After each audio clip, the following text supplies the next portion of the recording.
Everyone, it's Coco Nomad here, back with another video about location and financial independence. And in this video, the idea for this came up when I was at the local grocery store a couple of days ago. I was going through the checkout, and I shop there all the time, so it was a little strange to see, but the cashier asked me this time where I was from. And when I told her that I was from the US and Atlanta in particular, she asked me why I came to Mexico City. She's like, "Why would you come here?" And it made me think about like some of the reasons that I do like being here, why I do come here. And it's not as popular a destination as some of the other places that I've traveled, even within the country. A lot of people like the beach, and so they're on the Caribbean side or on the Pacific side in terms of like going to like a Cancun or Tulum or Playa del Carmen or being in like Acapulco or Baja California or something like that. But for me, it's just like I really do like being in the city. And one of the subscribers actually asked as well, they said some of the pros and cons of living in Mexico City. So I decided those two things happened literally within like 24 hours of each other. So I said, I'd go ahead and make a short video and just sort of share some of the things that I love about being in the city. And the first one is just the fact that there are tons of activities here. There's not a shortage of things to do here in Mexico City. It is a massive city. It's incredibly large. There's over 20 million people here. So guaranteed you're going to find something that you like. You can find things to get into, activities, whether you want to go out and dance or do you like bars and restaurants. If you like the parks, or you're a more active person working out, art is here. Museums are everywhere. It's just amazing. So if you're bored here, it's really on you. You're doing something wrong. Even someone like me who's super introverted, I still have plenty of things to do. I have friends here, and I do like to balance out the activities with my own sort of like personal projects and work. So that's probably the biggest thing, is that I really like being here. Now, I, in particular, lately have been living pretty close to Bosque de Chapultepec. It's Chapultepec Park. It's a beautiful park. In fact, I just left there. I was just there less than an hour ago because it's just one of my favorite places to go. There are a few museums inside of the park. There's a zoo inside of the park. It's carousel. There's the wonderful castle that actually has shows that I highly recommend that people go to. I actually went to a Christmas program with the Ballet Folklorico de Mexico that was here doing that show. I think they have another show coming up. Watching a show there at night is just phenomenal. Restaurants, also, of course, if you like to eat, that's beautiful food on the street or restaurants, however you want to do it. It's tons of that here. I think one of the other things when I go into the pros is the cost of living. Now, there are less expensive places to live in the world. I've lived in those places. It is a big city. I like the variety here, though, in terms of cost of living. I have had apartments that I've paid as little as $400 or $500 a month for, and I've had apartments here that I've paid as much as $1,500, $1,600 a month. And it depends on what you're looking for in the building and the neighborhood. So if you want to be in one of the more popular places, the more expensive neighborhoods, of course, the price is going to be higher. I spent the first couple of years here living in Del Valle, which is one of my preferred locations, actually. I still like being there. It's just I have an affinity for this park now. So I have lived in San Miguel Chapultepec and now in Tacubaya, which is pretty close to it. But I'm closer to the section 2 of this park. This park is massive. There are 3 sections. One section has a roller coaster ride. It's not open, but when I saw it, it was just, my mind was blown. And I still haven't even been to the 3rd section. That's the crazy part. I spend most of my time walking and exercising in sections 1 and 2. Section 1 is my favorite because it's the most trees. But section 2 is actually pretty nice. I do walking in the evenings on Mondays and some other days, if I don't get a morning walk in the afternoon, because I literally live, my apartment right now is right across the bridge to cross over to get to section 2 of the park. So it's a very great location. Which brings me to like the 3rd pro, and I touched on this just a second ago, and it's food. Like, I love food. I will travel to eat. Most of the places that I've lived in, I absolutely love the food. Even if the local or national cuisine isn't great, I'm looking at you, Colombia, there is still good food to eat. And there are some great local dishes there. I'm not knocking Colombia, but in terms of ranking it on the scales of cuisine, it's not as high as Mexico. by any means. Mexico is one of my three favorite places in the world to eat, the others being Thailand and the other one being Malaysia. And so there's just a great variety of these different peppers, different spices, different dishes from different regions. Of course, tacos, all types of tacos. Like I was introduced to a great duck taco spot in Roma Norte recently. And so now it's on the rotation.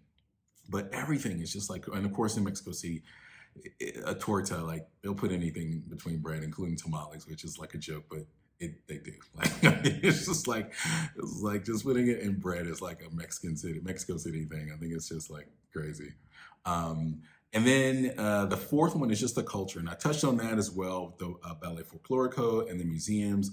Um, I just feel really creative and inspired when I walk around here. Just so much artistic and architectural inspiration here. You just see it. You walk in, you see it on a wall, on a mural, you see it in the building, the different styles.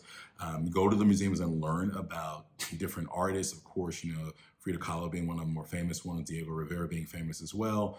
But there's just other artists here that just make amazing, amazing art. And I think that's true for the country as a whole. But I think I just get to see a lot of it on display walking around the city, just seeing the architecture and the buildings and just the design. It's just like really cool. One of my dreams is to finally just buy a place here, but deciding on the building is tough. I was walking with a friend of mine a couple of weeks ago and we were talking about that. It's just like, oh, I love that building. I just love the arch on that building. I love the door on this building. I love the windows here. And it's just like, oh man, this is amazing. So it's just a cool place to be. So lots of pros for me for being in a city like this with lots of activity, lots of things to do, lots of culture, great food, and a reasonable cost of living. It's affordable.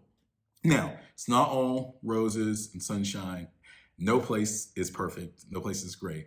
But when I had to think about the biggest cons, honestly, the two biggest ones that stood out to me was one that affects me, and you can probably tell, I realize now, is the air quality is affecting my breathing and congestion and things like that. And I get a bit nasally.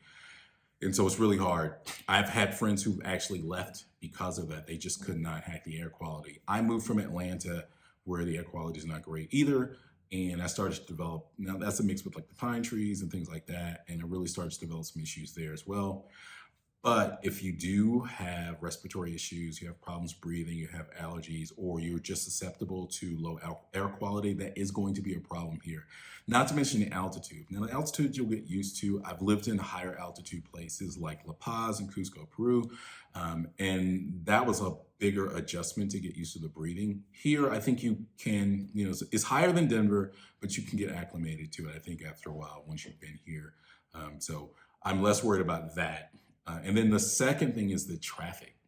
I mean, the traffic it can be really bad. Like I don't drive anymore, but sometimes I do catch an Uber, or even if I'm trying to get on the metro to get around the city, it can be very, very crowded. You want to be careful. I tend to avoid the metro at certain times of the day. I also avoid the traffic in Uber certain times of the day. I even try to manage when I get food delivered if I order, to make it a little bit easier, although they're on scooters and they tend to be able to move around a little bit better, but I don't drive. Like this, I can't imagine leaving Atlanta, which really drove me crazy driving. I can't imagine trying to drive here in a lot of this traffic. I just would just have it. So it doesn't affect me as much as the air quality, but just being honest, like you do have to deal with that. The final con that have never experienced, you hear about it, is crime. And I just have not encountered. I have heard of people in like Facebook groups talking about being robbed or something like that. But I mean, I've walked this city very late at night, and I do acknowledge, one, I'm a man, and two, there are some stereotypes about who I am and how I look and these kinds of things. So I don't worry as much. I've literally had people cross the street, like groups of men late at night cross the street away from me at like 3 and 4 in the morning in this city. So I do kind of give you that with a grain of salt, that like your experience may be different than mine walking around. And that's been predominantly my experience in most places I've been, no matter the neighborhood. Now, I don't go into the roughest neighborhoods anywhere except home. And even then, I know where I am.